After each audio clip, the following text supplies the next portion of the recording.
À toi la gloire, Seigneur. D'une même voix, d'un même cœur, d'une même pensée. Alléluia. Seigneur, à toi la gloire, gloire. À toi la gloire, gloire. À toi la gloire, gloire. Jésus, donne-lui gloire. À toi la gloire, gloire. À toi la gloire, gloire. À toi la gloire, gloire. Jésus, encore. À toi la gloire, gloire. À toi la gloire, gloire. À toi la gloire, gloire. Jésus.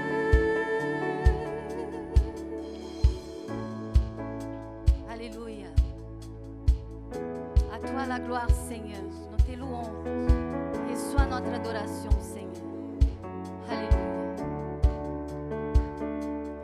Oh, combien merveilleux tu es, Seigneur. C'est ta parole et ton amour. Oh, combien glorieux tu es, Seigneur. C'est ta puissance.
il est bon de louer le Seigneur.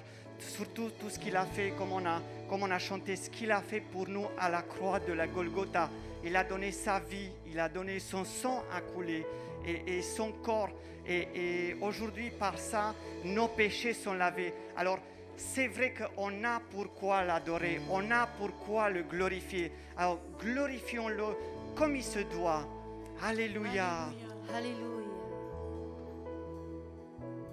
À lui la gloire. Jésus. Oh, on va répéter ces morceaux qui dit qu'il était couronné d'épis pour nous. Il devient notre roi toujours. Il est notre roi. Il est notre Seigneur. Dépose-lui tout ton besoin parce qu'il est ton roi. Amen. On y va ensemble. Couronné d'épines, tu deviens mon roi pour toujours. Couronné d'épines, tu deviens mon roi pour toujours. Couronné d'épines, tu deviens mon roi pour toujours. Couronné d'épines, tu deviens mon roi pour toujours. À toi la gloire, gloire. À toi la gloire, gloire. À toi la gloire, gloire. Jésus. C'est à lui qui a la gloire. À toi la gloire. C'est à toi, Seigneur, que nous te louons, Seigneur.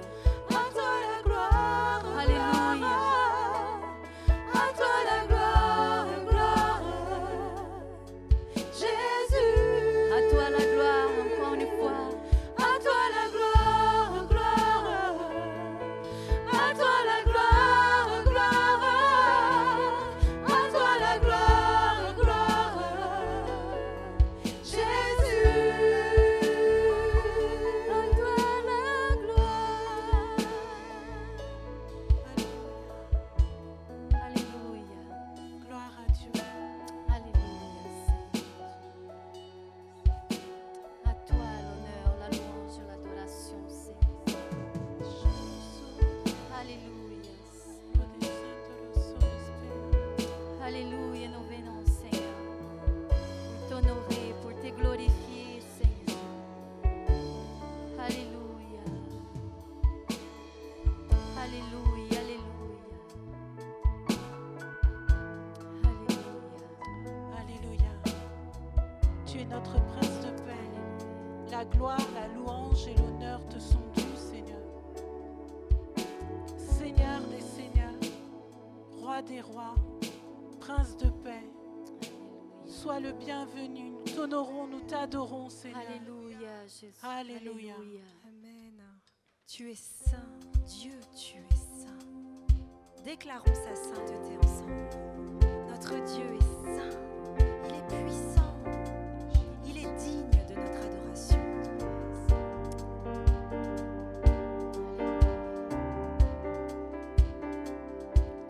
Dieu, tu es saint, Dieu, tu es saint. tu es puissant, Tu es puissant. tu es digne, Tu es digne d'être loué.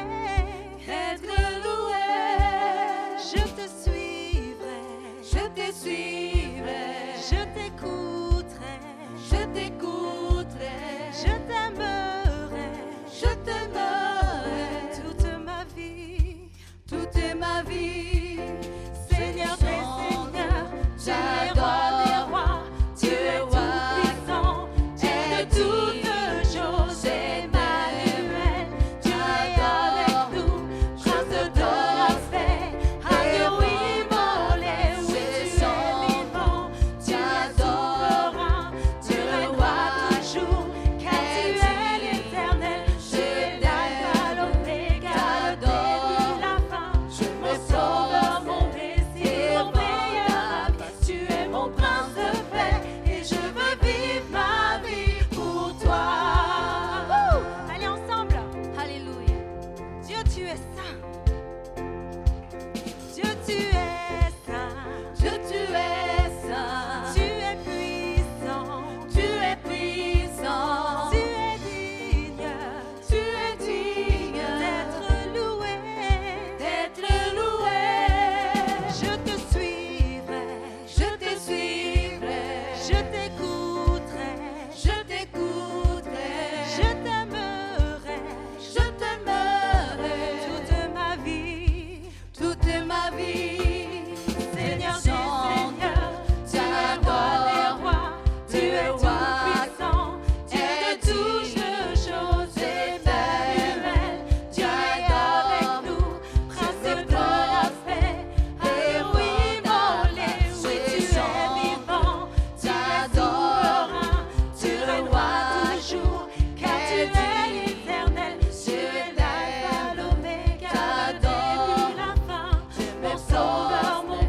mon prince de paix et je veux vivre ma vie pour toi.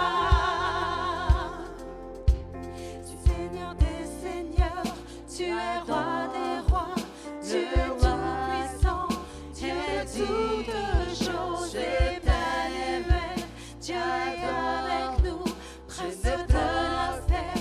Alléluia, oui, tu es vivant, tu es souverain, tu roi toujours, car tu es l'éternel, tu es l'alpha, l'oméga, le début, la fin.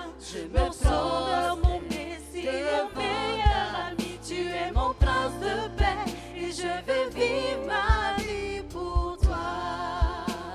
Tu es mon prince de paix, tu es mon prince de paix et je vais vivre ma vie pour toi.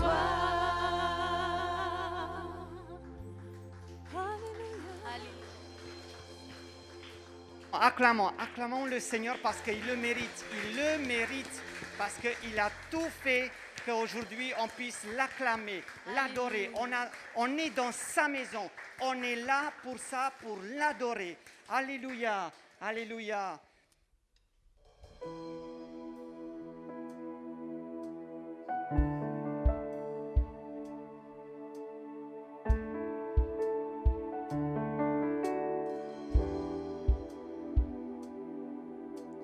J'entre dans le lieu très saint. J'entre par le sang de l'agneau.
car seul ton nom est saint.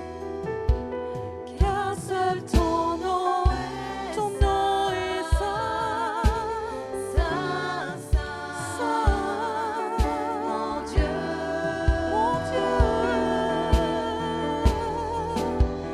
car seul ton nom est saint, saint, saint, mon Dieu. Comme une prière. Seigneur, je t'adore. Du fond de mon cœur, je t'aime, Seigneur. Adore, adore le Seigneur. Seigneur, je t'adore, t'adore. je t'adore.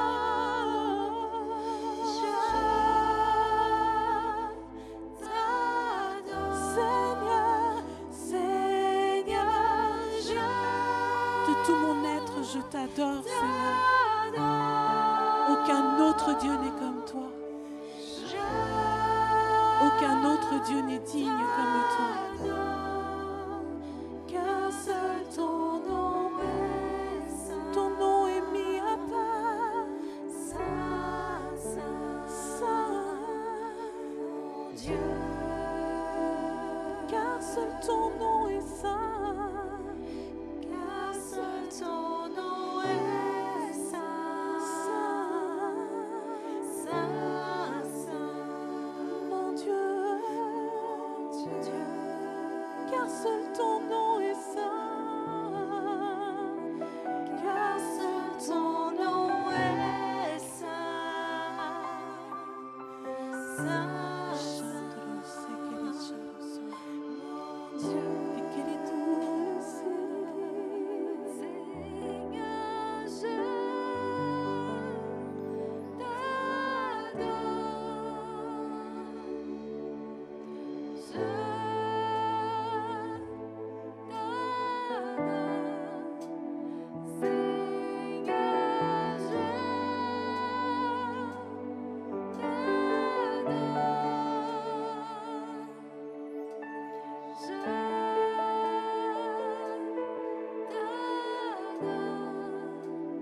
car seul ton nom est saint,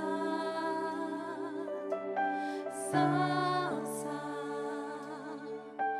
mon Dieu.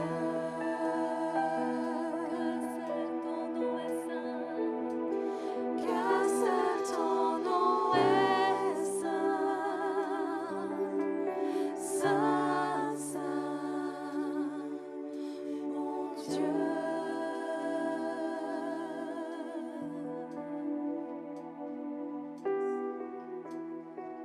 Adorons le Seigneur. Élève ton cœur vers lui. Nous t'adorons, Seigneur. Nous te louons, nous te bénissons, car aucun autre Dieu n'est comme toi. Aucun autre roi comme toi. Aucun autre berger n'est comme toi. Aucun autre Dieu n'est comparable à toi. Seigneur, Nous avons rentré dans la maison de l'Éternel. Nous avons rentré dans la maison de l'Éternel. Et Dieu est là. Dieu est là. Il est présent parmi nous. On a chanté, on a dit, si on a rentré ici et que le Seigneur est présent, il nous fait dans sa sainteté, on doit rester dans sa sainteté. Donc si lui, il est présent, il nous sanctifie parce qu'on est dans sa présence et on est avec lui et lui, il est avec nous. Alléluia. Alors, Dieu est là et il va écouter tout ce que vous lui dites. Pendant que la louange chante tout doucement, vous allez lui dire dans les langues, en français, comme vous voulez. Mais dites-lui parce qu'il est présent, le Saint-Esprit est là et Dieu est là pour vous écouter. Alléluia. Allez-y, allez-y, ouvrez votre bouche.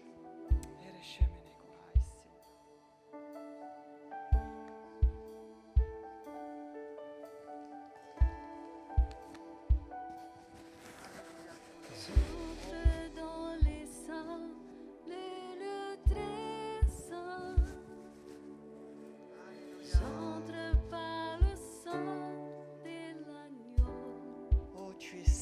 Seigneur, tu es saint, tu es saint.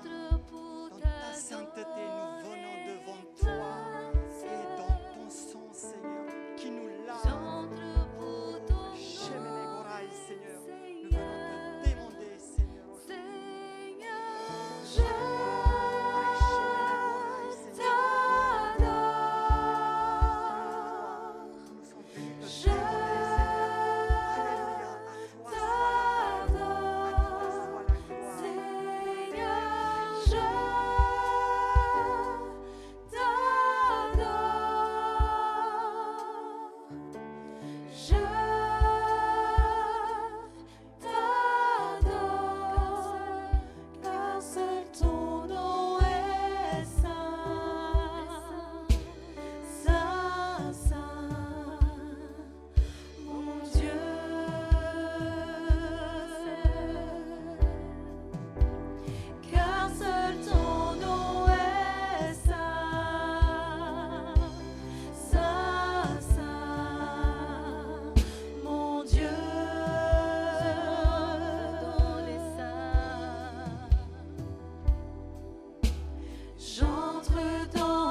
Seigneur.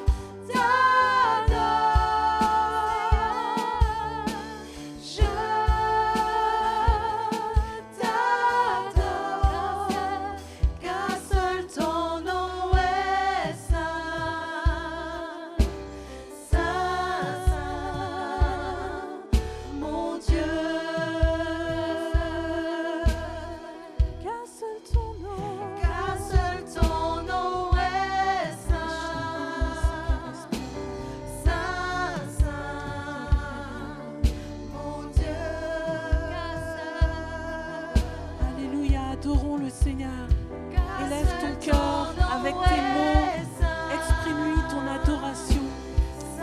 la Laissons-nous porter par le Saint-Esprit. Mon Dieu,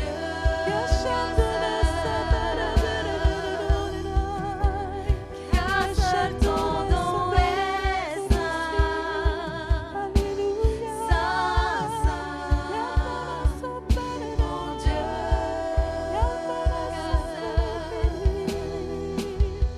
car seul ton nom est saint. Saint, mon Dieu,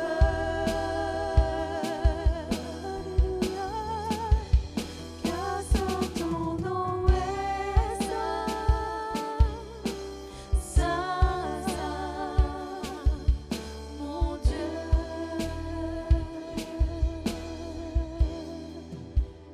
car seul ton nom est saint. Saint, mon Dieu. Disons-lui. Seigneur, je t'adore. Seigneur, je t'adore. Seigneur, je t'adore.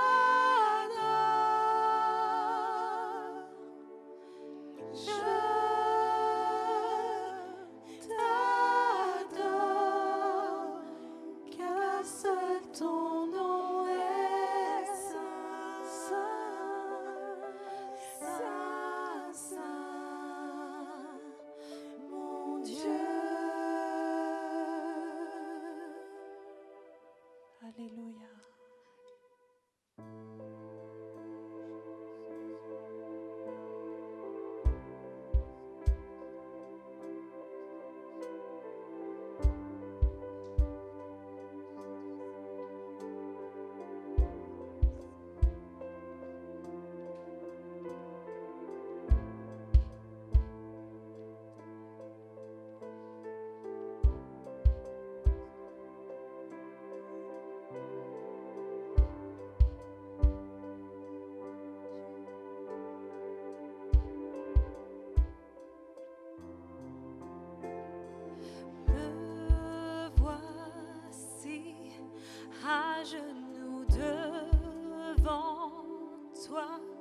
J'abandonne tout. J'abandonne tout. Mon seul désir, alors que tu m'attires, c'est d'être avec toi. C'est d'être avec toi. Je m'abandonne.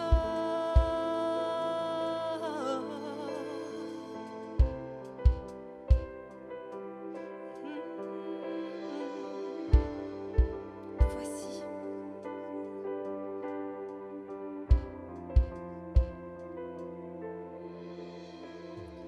Me voici à genoux devant toi.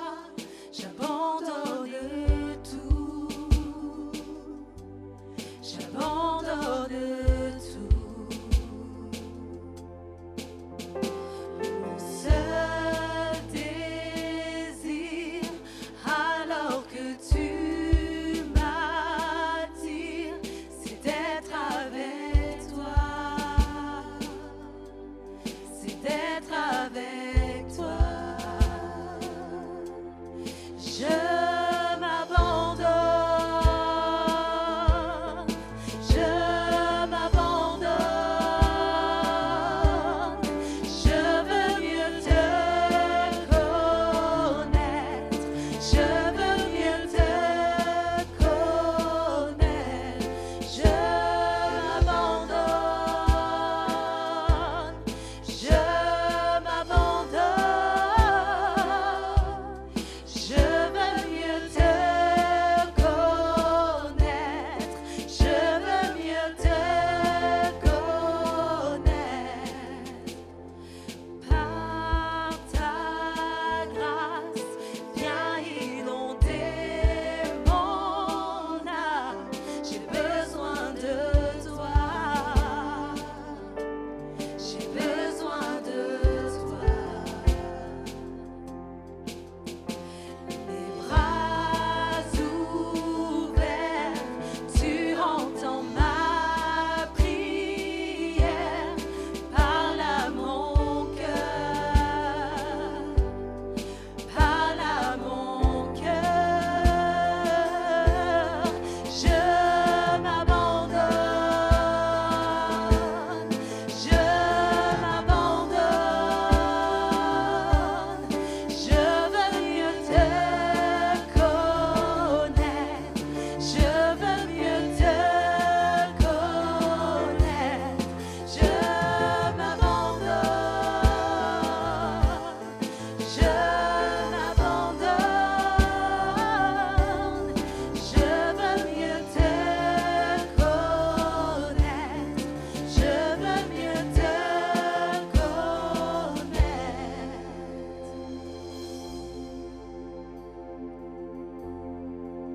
Abandonne tes fardeaux. Abandonne tout ce qui te retient de Alléluia. laisser ce que tu dois laisser aux pieds du Seigneur. Alléluia, ton nom. Arrête de retenir. Alléluia. Reshemene gorone. Abandonne Alléluia, ton ton nom. cœur. Nous devons tous abandonner certaines choses. Allons-y ensemble. Ce n'est pas par tes forces, c'est par la grâce de Dieu que tu y arriveras. Et Dieu est là, il te le dit.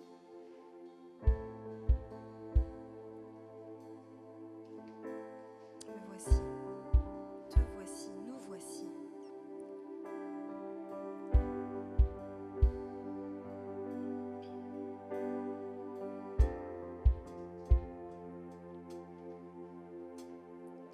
Me voici à genoux devant toi. J'abandonne tout. J'abandonne tout. Et mon seul désir, alors que tu m'attires, c'est c'est d'être avec toi. C'est d'être avec toi. Je m'abandonne, je m'abandonne.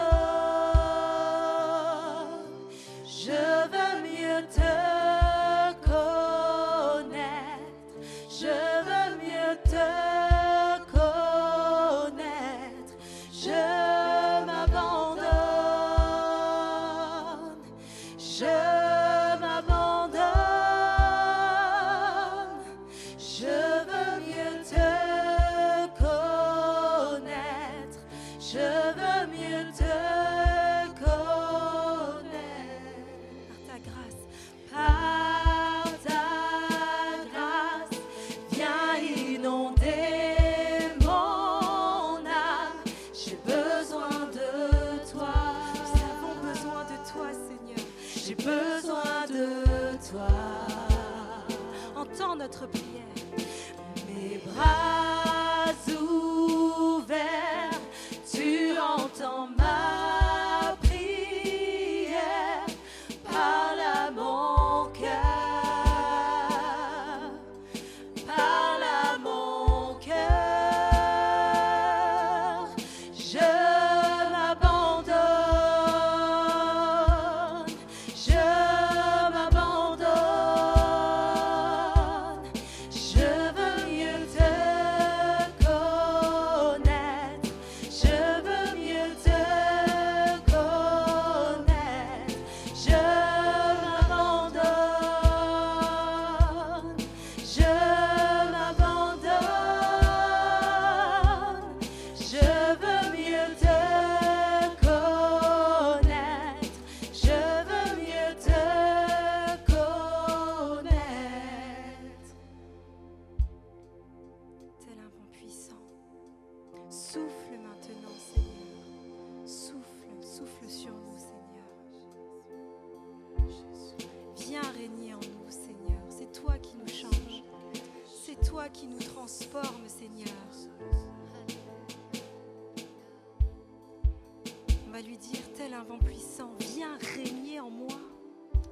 Seul toi peux me changer. Mais tu dois le décider. C'est toi qui dois le décider. Décide aujourd'hui de laisser Dieu te changer, de laisser Dieu régner en toi. Alors on va le dire ensemble.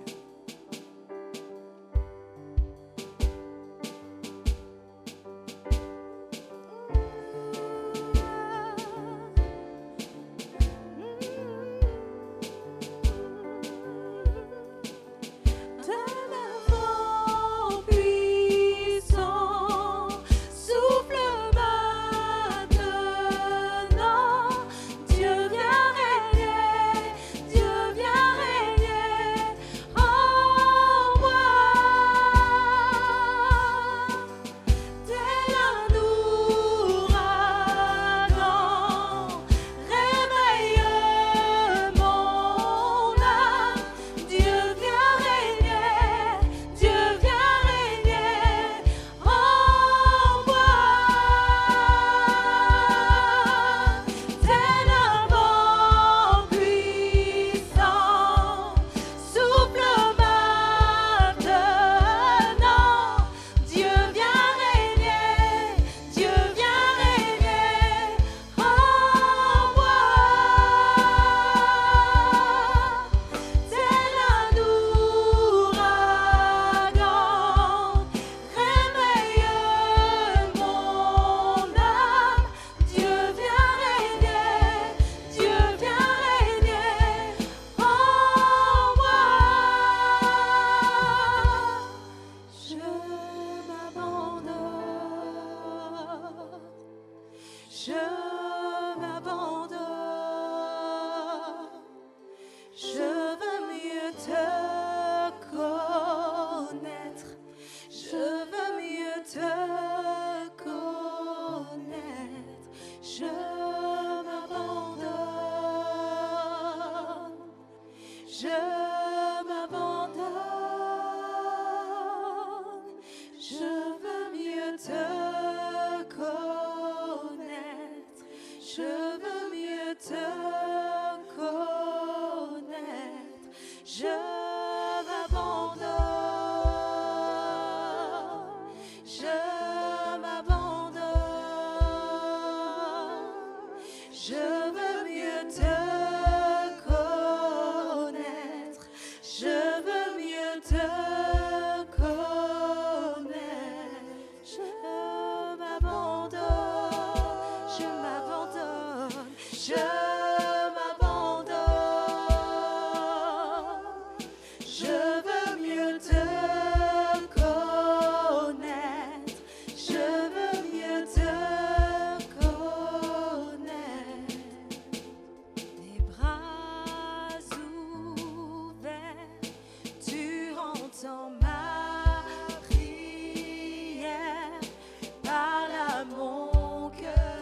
Je veux mieux te connaître. Je m'abandonne. Je m'abandonne. Je veux mieux te connaître. Je veux mieux te connaître.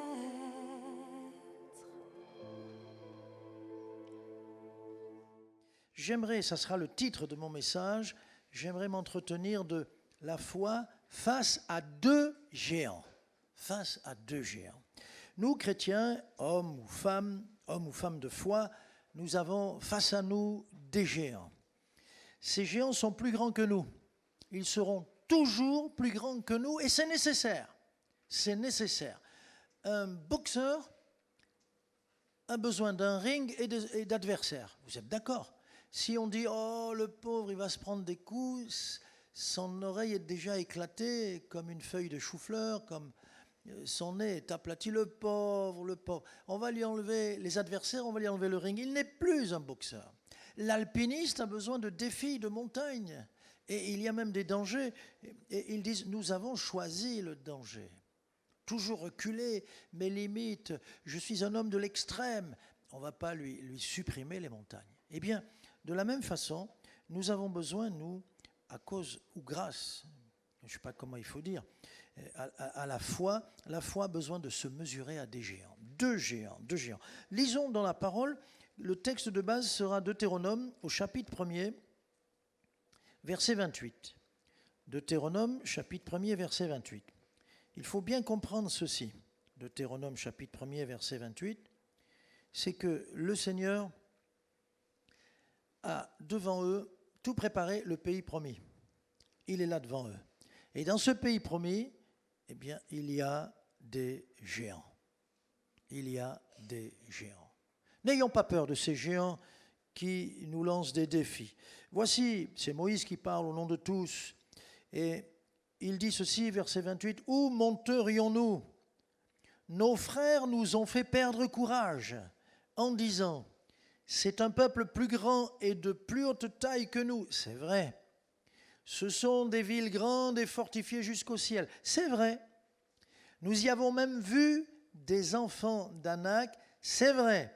Je vous dis, ne vous épouvantez pas et n'ayez pas peur d'eux. L'Éternel, votre Dieu, qui marche devant vous, combattra lui-même pour vous, selon tout ce qu'il a fait pour vous, sous vos yeux, en Égypte, etc., etc. La foi doit faire face à des géants. J'en ai choisi deux. Premier géant, nous allons l'appeler impossible. Impossible, c'est un nom qui est très fort. Impossible, c'est un nom vraiment qui exerce toute une puissance. J'ai noté ceci dans un ouvrage, j'ai noté ces phrases. À l'oreille du bâtisseur, le diable chuchote « impossible ». Vous avez déjà entendu ce nom « impossible » ? Tu ne peux pas, impossible, on ne peut pas. Combien de fois on m'a dit « on ne peut pas » Ça vous fait sourire quand on vous dit « on ne peut pas » et que Dieu vous envoie pour faire. On ne peut pas. Nous sommes arrivés avec mon épouse dans un endroit, je ne dirais pas où, une œuvre pionnière a démarré, mais il y avait quand même 5 personnes. Et quand nous sommes arrivés, il y en a un qui m'a dit « frère, ici on ne peut pas, on ne peut rien faire pour le Seigneur ». J'ai failli éclater de rire, mais j'ai souri. Un autre m'a dit « frère, ici vous ne ferez jamais rien ». J'ai dit, alors là j'ai répondu, j'ai dit « moi non, je ne ferai jamais rien ». Non pas moi, mais non, mais ça sera la grâce de Dieu. Ça sera la grâce de Dieu qui va faire. Alors, impossible, impossible, impossible. Le diable chuchote impossible. Les circonstances crient, dites-le moi avec moi, impossible. Les païens ironisent, impossible. Des chrétiens disent, impossible. Ma propre chair venue m'arrêter, impossible. Vous l'avez entendu ce mot, impossible ? Si vous ne l'avez jamais entendu, vous l'entendrez suffisamment là maintenant. C'est dans la logique des choses que ce soit impossible. Mais je me résous à bâtir ce qui n'existe pas. Avec Dieu, ce qui n'est pas créé naîtra, se transformera en réalité tangible qu'on peut toucher, certaines, pour mon bien. Amen. Le géant de l'impossible. Je prends un exemple dans la maladie. Dans la maladie. On vous dit impossible. La guérison, impossible. Même pas y songer. On vous dit, vous avez tous les symptômes. La radio, les radios le prouvent, le scanner, l'IRM, et on peut ajouter, et les paroles du médecin. On vous dit impossible. Et quand même, ce sont des réalités. Le scanner ne se trompe pas, la radio non plus, le médecin, il sait ce qu'il dit. Quand on vous a dit impossible, vous allez l'avaler, baisser les bras, et puis vous coucher, et puis c'est fini. Ou bien le Seigneur vous dit, d'accord, c'est vrai, ce sont les circonstances, ce sont des réalités, c'est vrai. Mais moi, je suis le Dieu qui peut créer les choses qui n'existent pas. Je suis le Dieu qui peut créer quelque chose de possible là où c'est impossible. Nous avons plusieurs cas ici dans l'Assemblée. Marie-Danielle Désirliste, quand elle attend son enfant, les radios, scanners, les médecins s'affolent. Surtout, il faut avorter. Et alors on lui explique la situation. Elle vient me voir, je dis, il faut prier. Tu pries, avec ton mari, vous priez. Et c'est vous qui prendrez une décision, pas moi, pas l'Église. Mais nous, on vous appuie dans la prière et on a beaucoup prié pour eux. Et ils ont dit, non, on ne touchera pas à la vie. Mais vous êtes folle. Et alors là, la grosse pression. Vous vous rendez compte? Et l'enfant, ça sera comme une chic molle, du chiffon. Vous allez le faire souffrir, et puis vous-même, et puis, etc. Et puis elle a tenu tête. Et maintenant, l'enfant, à quel âge? 21, 22 ans? Comme ça, très belle. Et puis on lui a dit après, bon d'accord, mais pas d'autres enfants, hein, c'est fini. Hein. Elle en a eu 2 autres depuis. Et vous avez vu comme ils sont beaux ces enfants? Enfants interdits par le chirurgien. Bon, ça c'est une parole d'homme. Le Seigneur a tout transformé, le Seigneur a tout changé. N'est-ce pas lui qui crée l'enfant dans le sein de sa mère? N'est-ce pas lui qui peut tout dérégler et remettre tout en ordre? Et il y a beaucoup de cas. Et il y a une autre sœur qui va témoigner aussi, qui m'a dit, moi j'ai vécu une chose pareille aussi, et sa petite était là de 14 ans, elle me dit, tu te rends compte, 14 ans en arrière, on a tout fait pour que j'avorte. Et j'ai tenu tête, et j'ai résisté, et elle me dit, voilà ma fille. Et je fais un semblant, parce qu'on n'a pas encore le droit, mais ça va bientôt arriver, de petits bisous pour dire bienvenue. Mais elle a déjà 14 ans, et elle est heureuse de vivre. Et elle est heureuse de vivre. Et à son mariage, elle dira, je suis là, je suis heureuse, je me marie. Elle dira, je suis sûr qu'elle le dira, mais j'aurais pas dû exister, puisque maman aurait dû avorter de moi. Mais merci maman. Et le fiancé, donc le mari, va lui faire une bise à la belle-mère. Il va dire, merci belle-mère, d'avoir voulu garder le bébé dans ton sein. Rien n'est impossible à notre Seigneur. Il a créé les cieux, la terre, tout ce qui est compliqué, tous ces mécanismes qui s'emboîtent et tout. Il est créateur de l'infiniment petit. C'est terrible, l'infiniment petit, jusqu'où ça va. On s'aperçoit que l'atome, c'est encore une grande galaxie par rapport à l'infiniment petit. Et l'infiniment grand, ça nous donne aussi le vertige. Il est formidable, notre Dieu. Il est intelligent. Il est intelligent. Un pasteur, un jour... Il l'a fait, je ne vous donne pas une idée, ne le faites pas, mais pour vous dire, il a pris un cutter et dans son dictionnaire, il a enlevé quelques mots. Quel nom il a enlevé? Impossible. Il l'a enlevé. Il faut regarder ce que ça enlève derrière la feuille. Hein. Bon, il a enlevé. Je dis, waouh, il a compris quelque chose. Il ne veut pas entendre parler des limites, des handicaps posés par les circonstances, les événements ou par les hommes. Un pasteur me disait, la semaine dernière, il me disait, on a eu des réunions, j'ai prié pour un homme, il est venu boitant avec sa canne, et quand j'ai prié pour lui, il a été guéri, je lui ai enlevé la canne, il a marché, il est allé, venu, il courait partout. J'ai dit alors eh bien, il dit justement, moi je lui ai dit comme ça, j'avais pas besoin, j'attendais pas sa réponse, mais j'ai dit alors, pour lui dire, vous êtes vraiment guéri, donnez gloire à Dieu. Alors, guéri, il a dit, j'attendrai jusqu'à demain. Qu'est-ce qu'ils sont compliqués, les humains? Il y a les impossibilités de la vie, des circonstances, des événements, et nous, on en rajoute par-dessus. Je ne peux pas. Alors pourquoi tu ne peux pas? Parce que mon père ou mon arrière-grand-père, et c'est dans mes gènes. Qu'est-ce que tu en penses? Qu'est-ce que tu en sais que c'est dans tes gènes? Vous vous rendez compte comme on est compliqué? Non? Je me trompe? Hélas, hélas, hélas. Et Jésus, lui, quand il parle, il nous communique des paroles de foi. Sa parole, ça booste la foi. Il faut l'ouvrir, la méditer, nous y attarder, nous laisser pénétrer de cette parole de foi. Les apôtres prêchaient la parole de la foi. Cette parole engendre toujours la foi. Et quand il allait vers les malades, vers les gens, et il allait au-devant de leurs besoins, il venait toujours avec des paroles de foi. Par exemple, il dira au paralytique, « Lève-toi et marche ». Ça, c'est une parole de foi. Ça, c'est une parole de foi. Si Jésus l'a dit, tu peux être sûr que ça va s'accomplir. Et aussi, je pense à Bartimée, qui est aveugle. Et que fait Jésus? Il est là-bas en train de dire « Seigneur, aie pitié de moi ». Et il y a toute la foule. Alors Jésus dit « Appelez-le ». Et quand on appelle l'aveugle, prends courage, lève-toi, il t'appelle. Ce « il », ce pronom personnel est mis pour « Jésus t'appelle ». Et en entendant ça, d'un bond, il jette son manteau. Il est aveugle, il ne voit pas. Il jette son manteau et il se précipite. Et il vient aux pieds de Jésus. C'est toujours une parole qui nous lève, qui nous soulève, qui nous fait marcher, qui nous fait courir. Quand Dieu parle, il nous booste. Quand Dieu parle, il communique la foi et il est là pour balayer ce mot terrible, le mot de impossible. D'ailleurs, impossible, en fait, c'est impossible à qui?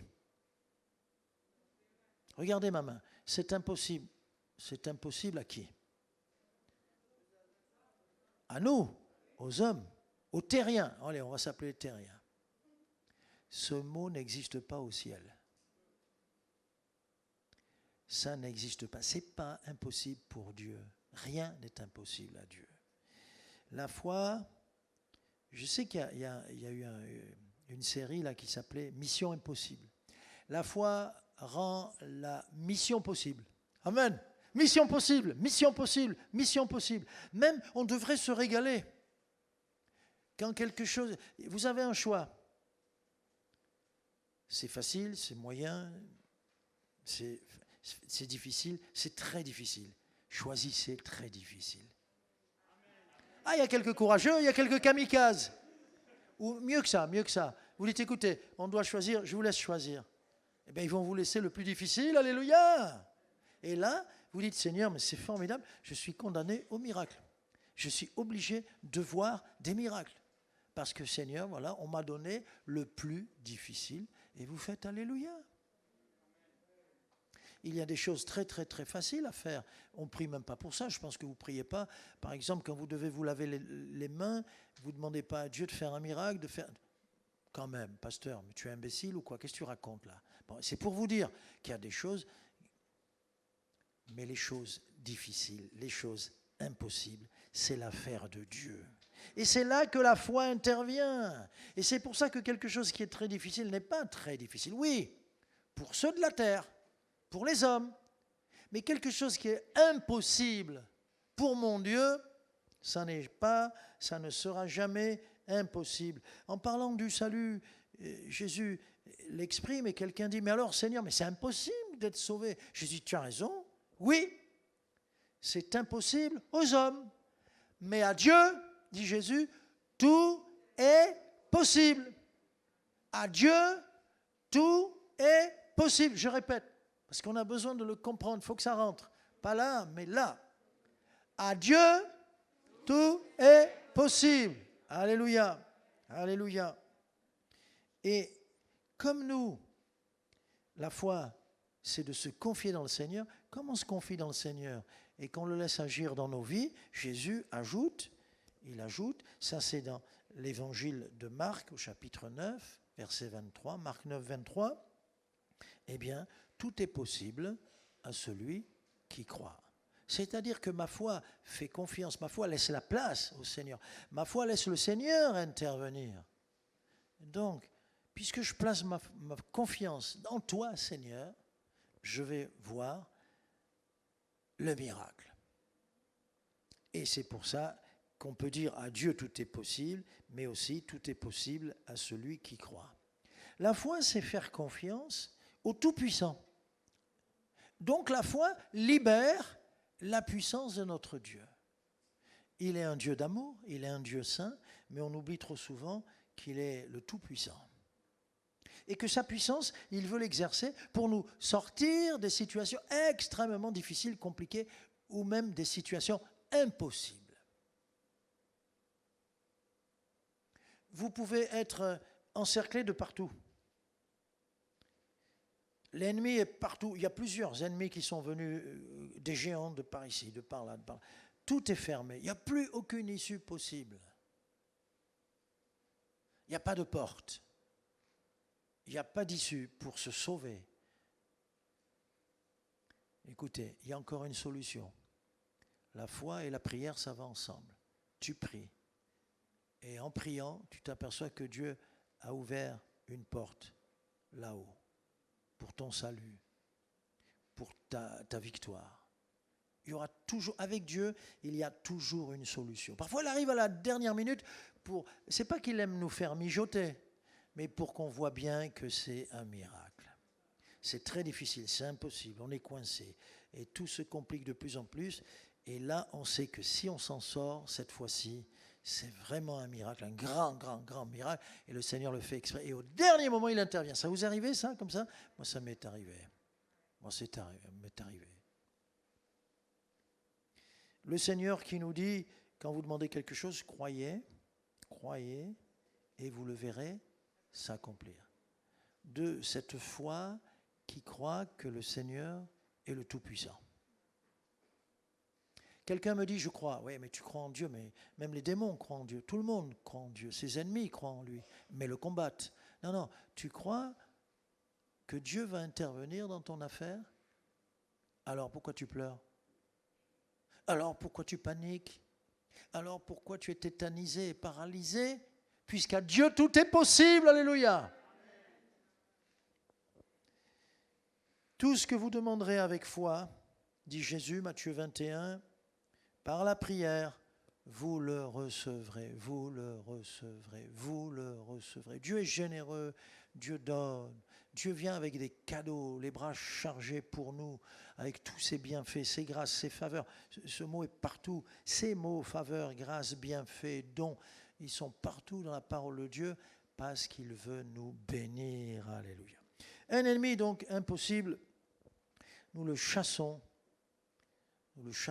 au nom du Seigneur. Un autre ennemi dont je veux parler, la foi, notre foi, hommes et femmes de foi, nous avons à affronter aussi un géant qui s'appelle le doute. Impossible, c'est devant nous, c'est autour de nous, les événements, les circonstances, le chemin où je passe, paf, il y a quelque chose qui bloque, etc. Mais le doute, où se situe-t-il? Où vous le placez, le doute? Ne soufflez pas, il y en a qui ont déjà trouvé. Où? Le doute, vous le placez où? Regardez. Au-dedans. Au-dedans.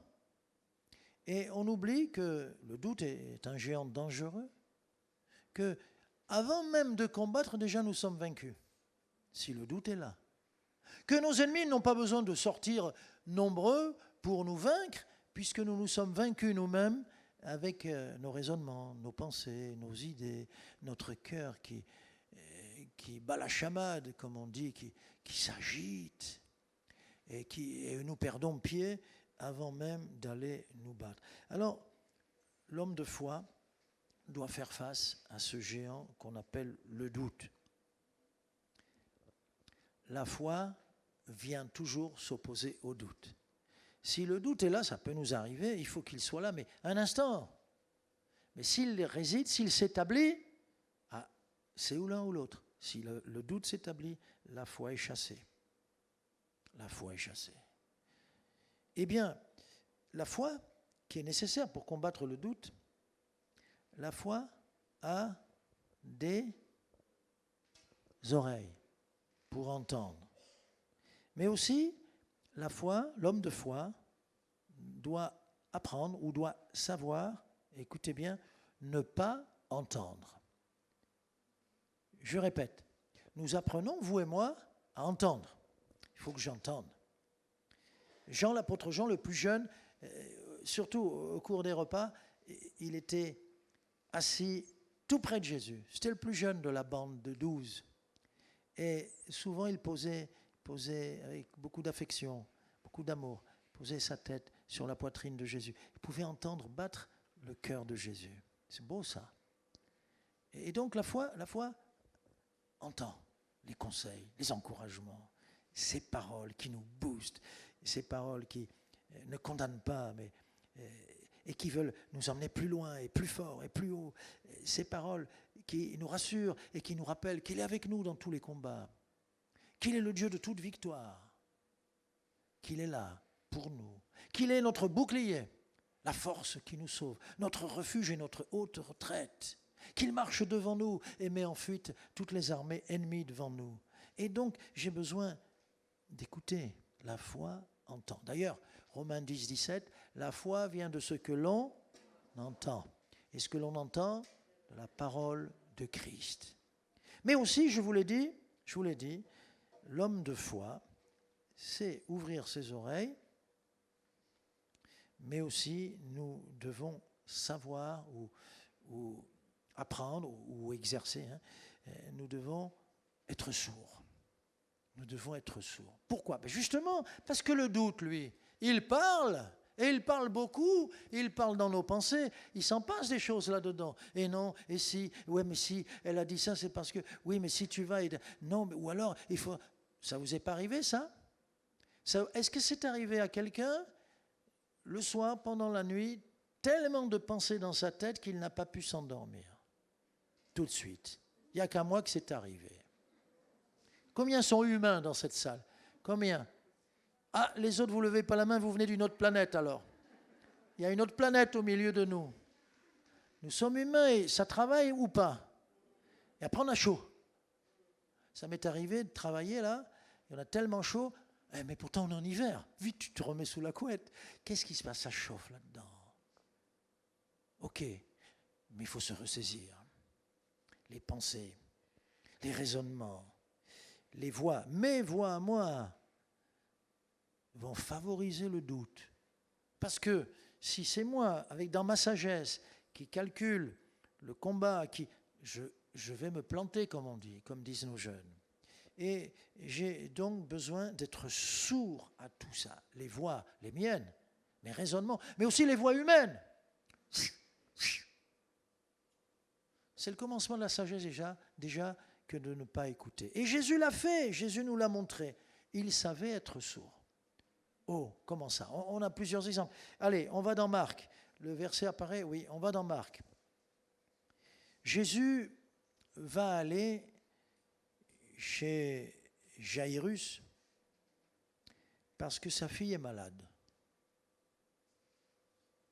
Et il est avec des gens, il est en chemin. Et à un moment donné, on lit ceci au verset 35. Comme il parlait encore, survinrent de chez le chef de la synagogue des gens qui dirent « Ta fille est morte ». Vous voyez, ça c'est une réalité. C'est vrai. Et ça a été prononcé par des gens, ce n'est pas une blague, c'est une réalité. « Ta fille est morte. Pourquoi importuner davantage le maître ?» Sympa, pour que Jésus ne se dérange pas pour rien. Voilà. N'embête plus Jésus. Pourquoi importuner davantage le maître ? Mais Jésus, écoutez, oh là là, que c'est beau, que c'est bien écrit, sans tenir compte de ses paroles. Sans tenir compte de ces paroles qui sont pourtant la réalité, sans tenir compte de la mort qui a déjà frappé la petite fille. Jésus, sans tenir compte de ces paroles, dit au chef de la synagogue, « Ne crains pas, crois seulement. Je le répète, ne crains pas, crois seulement. Jésus n'a pas dit non, mais vous vous êtes trompé, ou non, mais, c'est une réalité. Et alors? Et alors? C'est beau le témoignage qu'a donné Julien ce matin. Ah, si vous aviez pu être là, mais si vous aviez été là, je vous aurais dit, ah, c'est beau le témoignage du deuxième ou du troisième culte, si vous aviez été là. Chaque culte a sa spécificité. Mais Julien disait, on peut aller au pays, en Guadeloupe.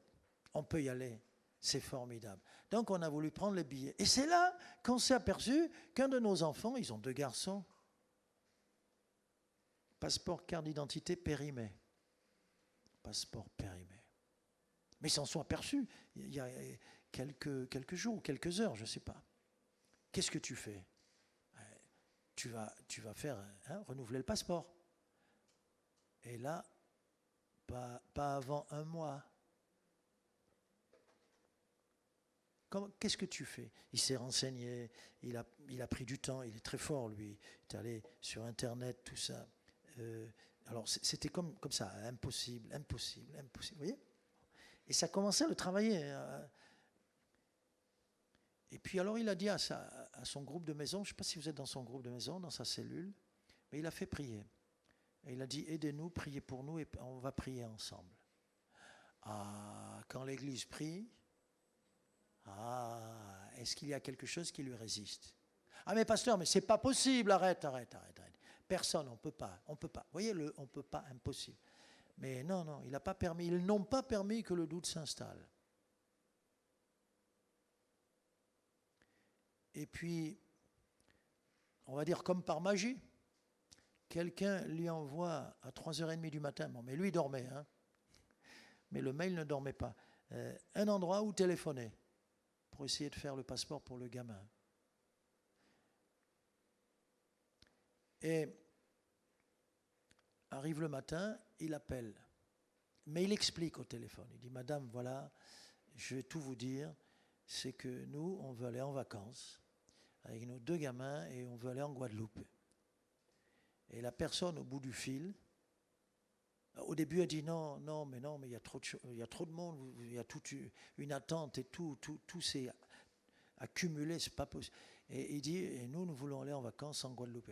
Elle dit, bon, écoutez, venez demain à 11h30 précise.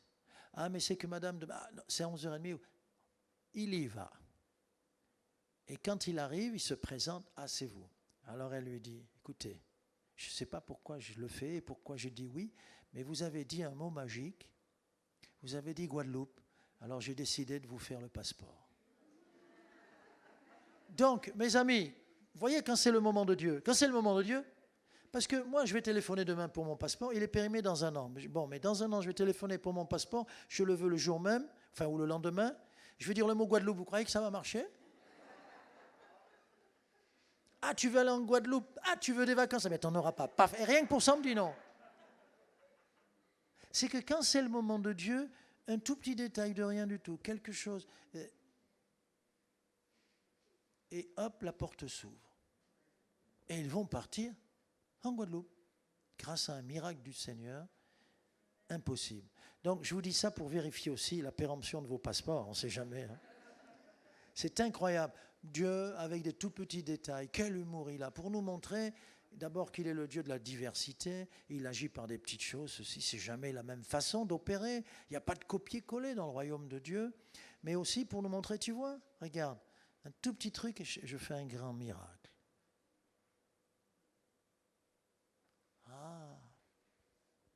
Un homme est dans une réunion comme celle-ci pour la première fois, et on lui dit, tu vas voir le pasteur, quand il va parler, ça va te toucher, tu vas être bouleversé. Alors lui dit, oula, il a un peu peur, il va parler, bon.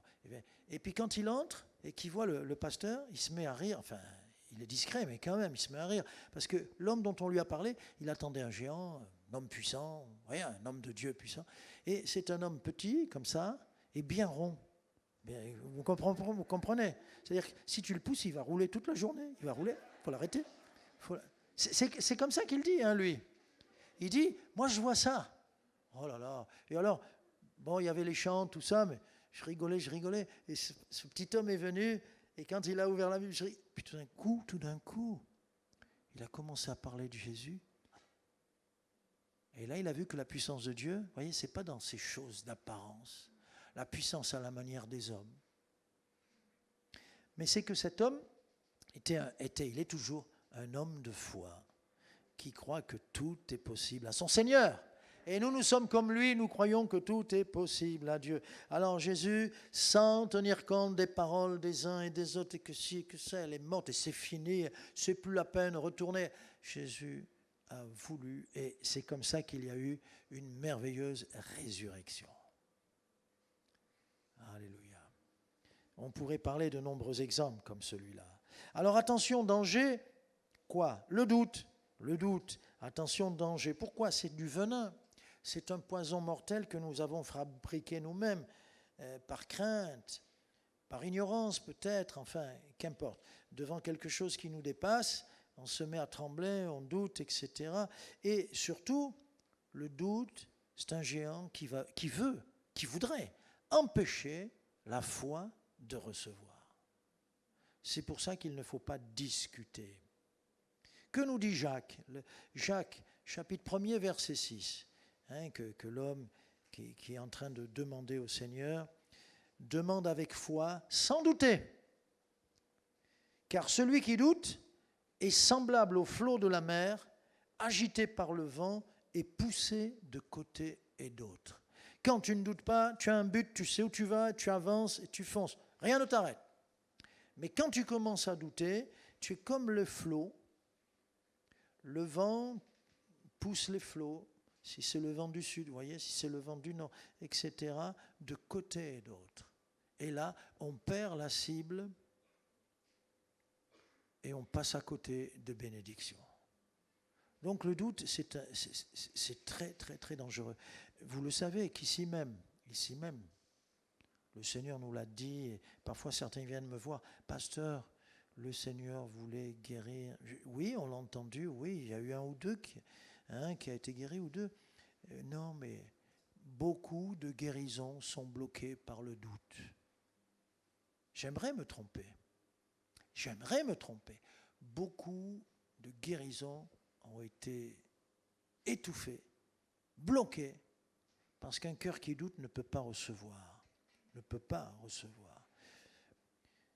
Celui qui doute est poussé de côté et d'autre. 3 verbes sont importants avec la foi. La foi voit l'invisible. Il y a la réalité devant moi.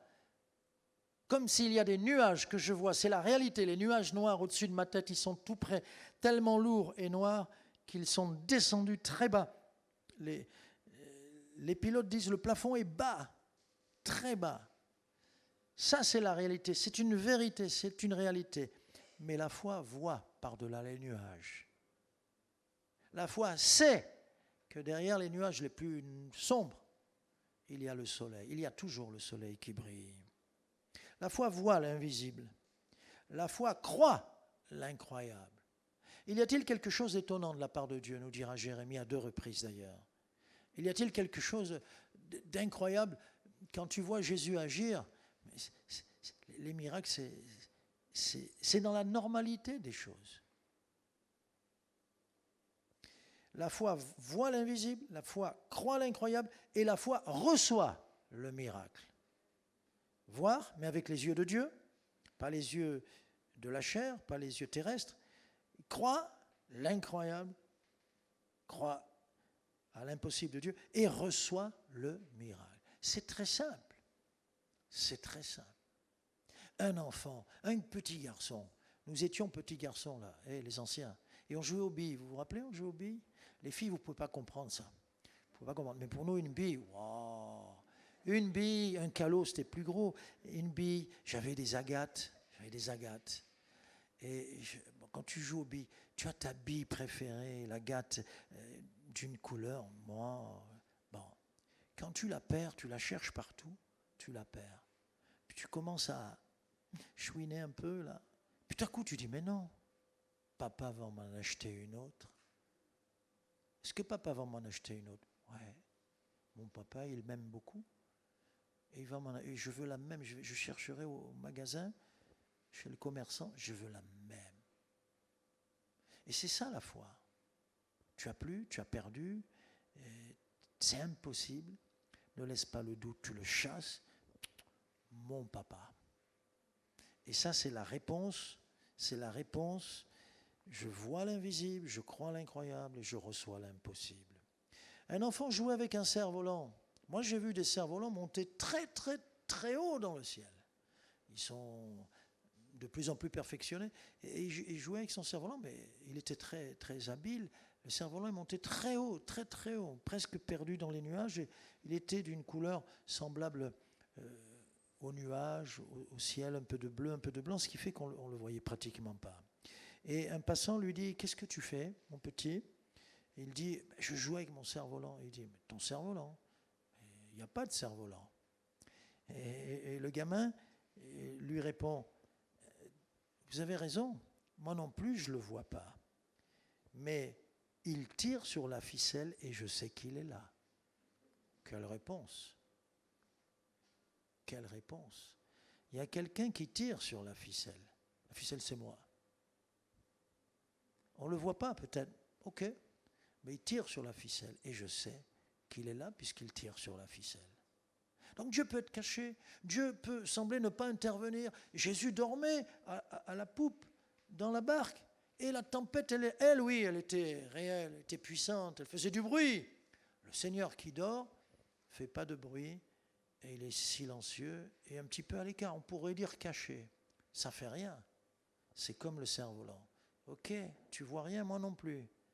Mais moi, je sais, il tire sur la ficelle.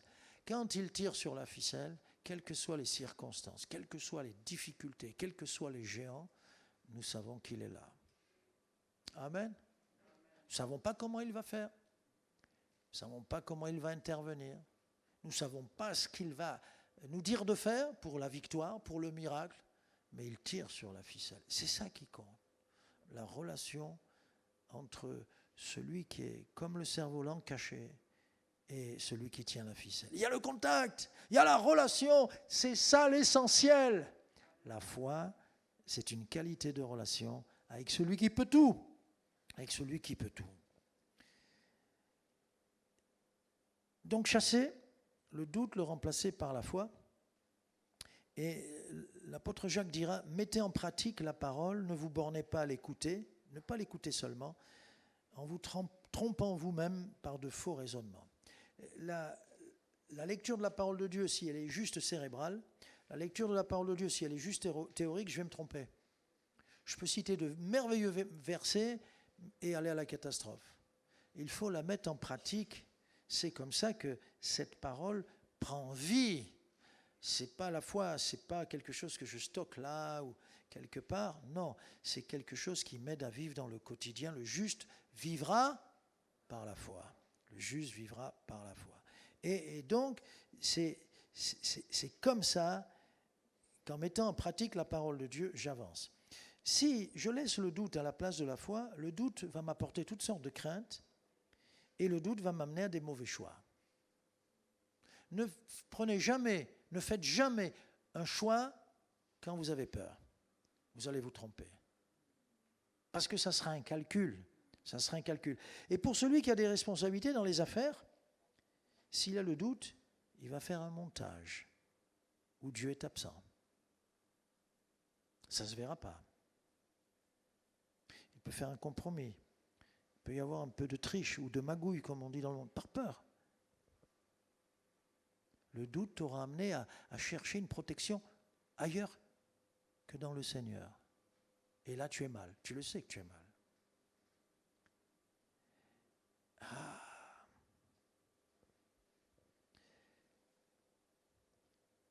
Le Seigneur nous dit de ne pas rechercher le secours ailleurs qu'en lui. Quand les prophètes venaient pour reprocher à la nation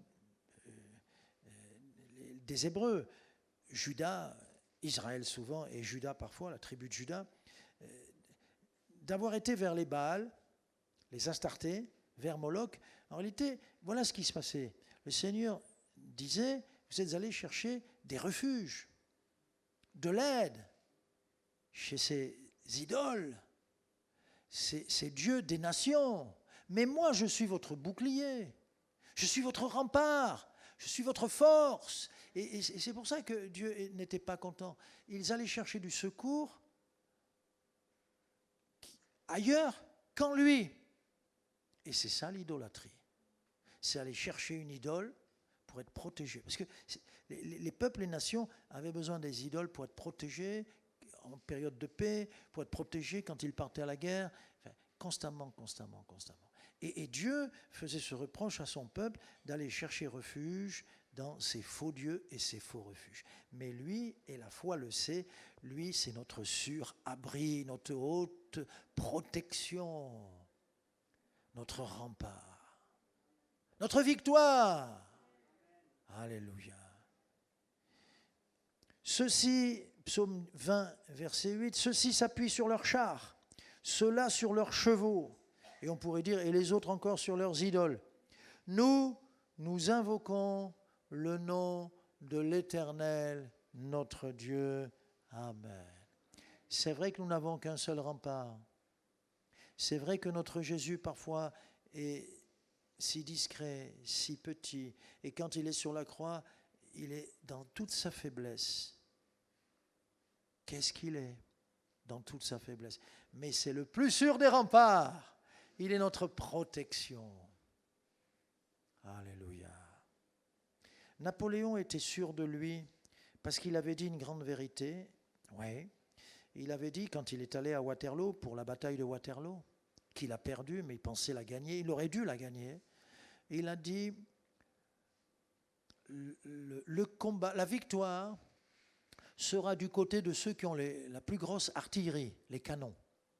Et Napoléon avait, je crois, 2 fois plus de canons que toute la coalition en face.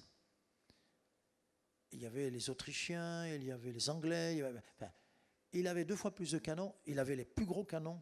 Vous savez qu'un canon, quand il lançait un boulet, quand le boulet partait, le boulet fauchait pas seulement un homme, il pouvait tuer jusqu'à 7 ou 8 ou 9 hommes. Et quand tous les canons se mettaient à tonner comme ça pendant 4 ou 5 heures, vous avez beau avoir une armée de 200 000 hommes, il ne restait plus rien de la bouillie. Et Napoléon était sûr de sa victoire. Il avait dit, la victoire sera du côté des canons, du côté de l'artillerie.